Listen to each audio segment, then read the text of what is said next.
بسم اللہ الرحمن الرحیم۔ ایک تاجر کی بیوی تھی۔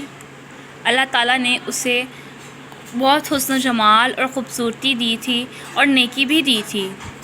وہ زندگی گزارتی رہی۔ اس کا خاوند سفر کے لیے کسی دوسرے شہر جاتا تھا۔ کچھ دنوں کے وقفے سے اسے اس شہر جانا پڑتا ہے، وہاں اسے رہنا پڑ جاتا ہے۔ اب اس کی بیوی نے یہ محسوس کیا کہ اس کے خاوند کا قیام وہاں زیادہ ہونے لگا ہے، لہٰذا اسے احساس ہوا کہ کہیں اس نے وہاں دوسرا گھر تو نہیں بنا لیا۔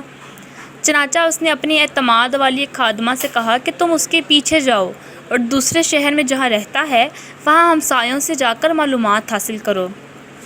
جب اس نے وہاں سے معلومات لی تو پتہ چلا کہ چونکہ اسے وہاں 10-15 دن رہنا ہوتا تھا، اس لیے اس نے وہیں کسی عورت سے نکاح کر لیا تھا اور اسے ایک گھر بھی لے کر دیا تھا جہاں وہ جا کر رہتا تھا۔ گناہ نہیں تھا، البتہ اس نے دوسرا نکاح کر لیا تھا۔ جب اس عورت کو کنفرم ہو گیا تو اس نے سوچا کہ میرے خاوند نے نکاح تو کر لیا ہے، اگر جھگڑا کروں گی تو خاوند کو خواہ مخواہ میرے سامنے شرمندگی ہوگی، یا یہ بھی ہو سکتا ہے کہ میرا خاوند کھلم کھلا کہہ دے کہ میں ادھر بھی وقت دوں گا اور ادھر بھی دوں گا، تو مجھے ایسا کرنے کی کیا ضرورت ہے؟ جو محبت کی مساوات میرے اور میرے خاوند کے درمیان ہے، کیوں نہ میں اسی کو برقرار رکھوں؟ یہ سوچ کر اس نے پردہ رکھنے کا ارادہ کر لیا۔ چنانچہ وہ اپنے خاوند کے ساتھ اسی محبت کے ساتھ رہتی رہی، حالانکہ اسے یقین تھا کہ جب یہ دوسرے شہر میں کاروبار کے لیے جاتا ہے تو وہاں اس کی دوسری بیوی بھی موجود ہے۔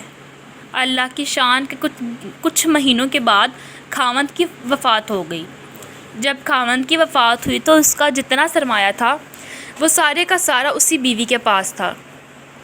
جب اس کی تدفین کا مرحلہ مکمل ہوا اور اس کی وراثت کی تقسیم کا وقت آیا تو اس کی بیوی اپنا حصہ بھی الگ کیا اور دوسری بیوی کا حصہ بھی الگ کر دیا، اور اسی عورت کو جس نے اس کو بتایا تھا کہ اس کا دوسرا نکاح بھی ہے، اس کو بڑی رازداری سے کہا کہ کسی کو پتہ بھی نہ چلے اور کوئی میرے خاوند کی بات بھی نہ کرے، لیکن اس کی وراثت میں اس بیوی کا شرعی حق ہے۔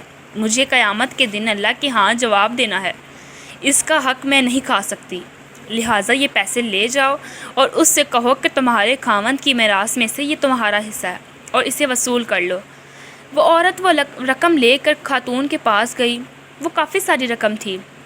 اس نے جا کر اس سے بات کی کہ اس کے خاوند کی وفات ہو گئی ہے اور اس کی بیوی نے اس کی وراثت میں سے تمہارا حصہ نکالا ہے، کیونکہ تم بھی آخر اس کی بیوی ہو۔ وہ اگر تمہارا حق کھائے گی تو وہ قیامت کے دن اللہ کو جواب نہیں دے سکے گی۔ لوگوں کو تو پتہ نہیں مگر اللہ کو تو پتہ ہے، لہٰذا تم یہ اپنا حصہ وصول کر لو۔ اس عورت نے وہ رقم پکڑ کر کہا کہ اللہ اس کا بھلا کرے، وہ کتنی نیک عورت ہے، وہ کتنی اچھی عورت ہے جس نے میرا خیال رکھا۔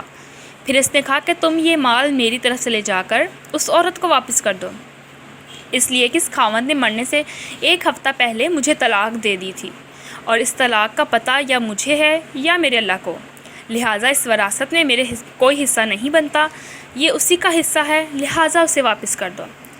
اثار اور خدا خوفی کی ایسی مثالیں آج کے دور میں کم ہی ملتی ہیں۔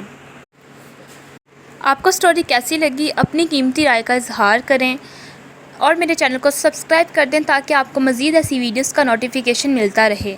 اپنی دعاؤں میں یاد رکھیں۔ اللہ حافظ۔